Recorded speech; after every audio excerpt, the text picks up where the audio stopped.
Suicide is when a person intentionally ends their own life, often after a long struggle with overwhelming emotional pain. It's not a sign of weakness, but the result of a psychological burden that feels impossible to bear alone. French sociologist Émile Durkheim showed us that suicide is shaped by social factors, not just personal ones.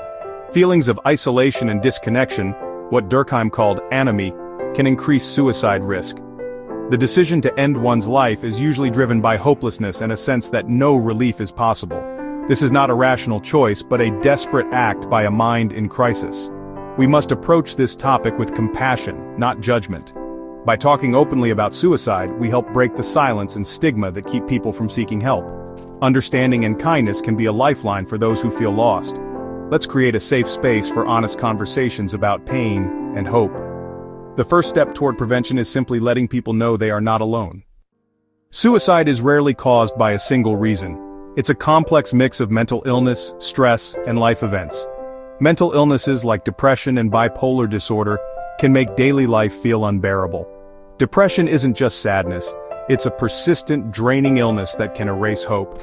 Stressful events like losing a loved one, relationship breakdowns, or financial hardship can push someone to the edge. Social isolation is another major risk. Humans need connection, and loneliness can deepen despair. Past trauma, such as abuse or violence, leaves lasting scars that make coping with new challenges even harder. When these factors combine, a person's resilience can be overwhelmed. Understanding these roots of despair is key to offering real support. Compassion, not blame, is what people in crisis need most. By recognizing the warning signs and underlying causes, we can help prevent tragedy. Every story of suicide risk is unique, but support and understanding can make a difference. Suicide is a global crisis, claiming over 700,000 lives each year, one every 40 seconds.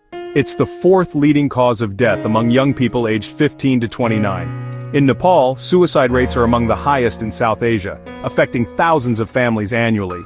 Young people and women are especially vulnerable, highlighting the need for targeted support. Poverty, unemployment, and the pressures of foreign employment contribute to rising rates. Mental health services are scarce, especially in rural areas, and stigma keeps many from seeking help.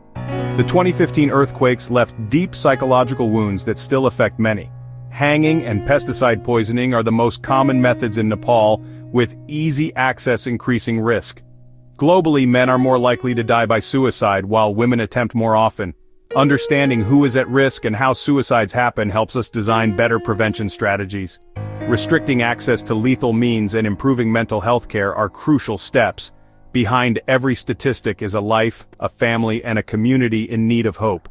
Addressing suicide requires urgent, coordinated action at every level. Cultural and religious beliefs shape how we view suicide, and how we respond to those affected. In many societies, suicide is taboo, creating stigma and silence that prevent people from seeking help. Some religions see suicide as a sin, which can both protect and isolate those at risk. Eastern philosophies often view suicide through the lens of karma and rebirth, adding complexity to the conversation. Historical practices show that attitudes toward suicide are not universal. Psychology reframes suicide as a health issue, not a moral failing. Compassion and understanding, not judgment, are essential for supporting those in pain. By treating suicide as a public health issue, we can break the silence and offer real help.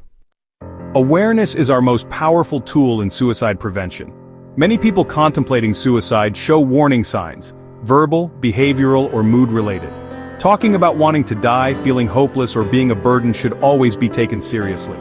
Behavioral changes like giving away possessions, withdrawing from loved ones, or reckless actions are red flags. A sudden calm after deep distress can signal a dangerous turning point. Mood swings, anxiety, and loss of interest in life are also critical indicators. Not everyone shows clear signs, so paying attention and checking in matters. We must create environments where people feel safe to share their struggles. Listen without judgment and trust your instincts if you sense something is wrong. If you notice warning signs, don't hesitate to ask directly. Are you thinking about suicide? Asking won't plant the idea. It opens the door to help. Early intervention can save lives. Every conversation about suicide is a chance to offer hope. Suicide prevention is everyone's responsibility, not just professionals. The most important thing you can do is listen with empathy and without judgment. Avoid offering quick fixes. Instead, validate their feelings and remind them they're not alone. Communities can create safety nets by promoting mental health awareness and reducing stigma. Schools, workplaces, and local groups should foster connection and support. Governments must invest in mental health care, especially in underserved areas. Restricting access to lethal means like pesticides can save lives. Prevention is about building hope and support before crisis hits. Addressing root causes like poverty and discrimination is essential. Teaching resilience and coping skills from a young age can make a lasting difference. Every act of kindness, advocacy, or support helps create a safer world. Together we can ensure no one has to face despair alone. If you're struggling, know that hope is real and help is available. The pain you feel now is not permanent, even if it seems overwhelming. Reaching out for help is a sign of strength, not weakness. Talk to someone you trust, a friend, family member, or professional. In Nepal, organizations and hotlines are ready to support you. Taking the first step can feel hard, but you deserve support and healing. Recovery is possible. Many have found light after darkness. If you're supporting someone in crisis, your compassion can make all the difference. Remember to care for yourself too. As a society, we must break the silence and build a culture of empathy. Every life matters, and every day is a new chance for hope.